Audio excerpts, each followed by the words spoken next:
నాన్నగారు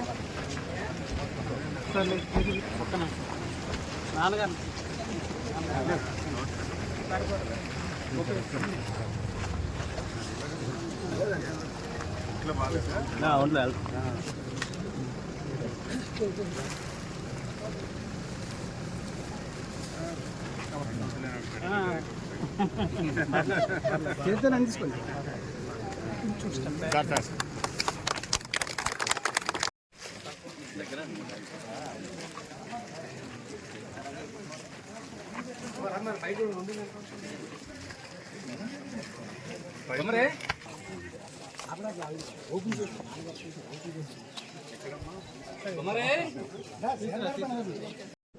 ఈరోజు 1వ తారీఖు పేదల దినోత్సవం అని రాష్ట్ర ప్రభుత్వం రాష్ట్రం అంతా కూడా 1వ తారీఖున ప్రతి శాసనసభ్యులు ప్రతి మినిస్టర్ కానీ లేకపోతే ఈరోజు ముఖ్యమంత్రి వారు కానీ ఈరోజు అందరూ కూడా 1వ తారీఖున గ్రామాల్లో ఉండి గ్రామాల్లో పర్యటించి గ్రామ ప్రజల తాలూకు కష్టకాలు తెలుసుకోవడమే కాకుండా పేదలందరికీ కూడా ఎవరికైతే పెన్షన్ ఇవ్వాల్సిన పరిస్థితి ఉందో వాళ్ళందరికీ కూడా పెన్షన్ ఇవ్వడం పెద్ద ఎత్తున రాష్ట్రం అంతా చేస్తున్నాము. మరి ఈరోజు నేను బొండపల్లి మండలం గజపతినగర్ నియోజకవర్గం బొండపల్లి మండలంలో కొత్తవలస విలేజ్లో ఈరోజు సుమారు 420 పెన్షన్స్ డిస్ట్రిబ్యూషన్ జరుగుతుంది. దాని నిమిత్తం ఇక్కడ రావడం జరిగింది.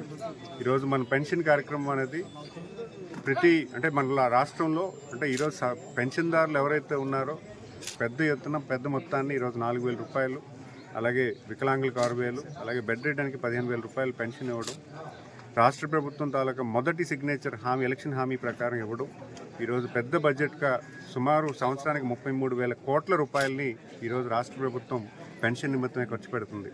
మరి అంత పెద్ద అమౌంట్ ఈరోజు రాష్ట్రంలో గ్రామాల్లో ఎవరైతే పెన్షన్దారులకు ఇవ్వడం అనేది చాలా మరీ ముఖ్యంగా. ఎందుకంటే ఈరోజు చాలా ఇబ్బంది అయిన సిచ్యువేషన్లు గ్రామాల్లో నెలకొంది.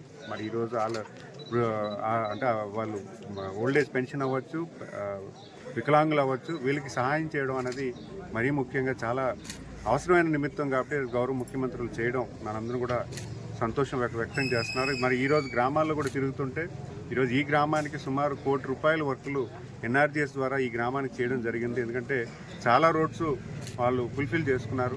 అది కూడా వాళ్ళందరూ కూడా గౌరవ ముఖ్యమంత్రి వారికి ధన్యవాదాలు తెలియజేసుకుంటున్నారు. ఎందుకంటే గత 5 సంవత్సరాలుగా ఎటువంటి రోడ్డు డెవలప్మెంట్ గ్రామాల్లో పూర్తిగా కనుమరుగైపోయిన పరిణామంలో ఈరోజు ప్రభుత్వం వచ్చిన 9 మాసాల్లో ఈ గ్రామంలో 1 కోటి రూపాయలు, 1,10 లక్షల రూపాయలు ప్లస్ ఇంకో 30 లక్షల రూపాయలు శాంక్షన్ అయ్యి ఈరోజు ఈ గ్రామంలో పనులు జరుగుతున్నాయంటే ఖచ్చితంగా దాన్ని మనం అభినందించాలి. ఎందుకంటే ఈరోజు రాష్ట్ర ముఖ్యమంత్రి వారు గ్రామాలు పట్టణాలే కాదు గ్రామాలు కూడా అభివృద్ధి చెందాలి, గ్రామాల్లో సరైన ఇన్ఫ్రాస్ట్రక్చర్ ఉండాలి, గ్రామాలు రైతన్నకి మన తోడుగా ఉండాలని ఒక సదుద్దేశంతో ఈరోజు గ్రామ అభివృద్ధిని కూడా మళ్ళీ 14-19లో ఎంతైతే అభివృద్ధి చేశామో దానికి రెట్టింపుగా ఈరోజు మళ్ళీ ఈ గ్రామాల్లో అభివృద్ధి చేస్తున్నామంటే ఖచ్చితంగా ప్రజానికి అందరూ కూడా చంద్రబాబు నాయుడు గారికి ధన్యవాదాలు తెలియజేసుకుంటారని తెలియజేసుకుంటున్నారు.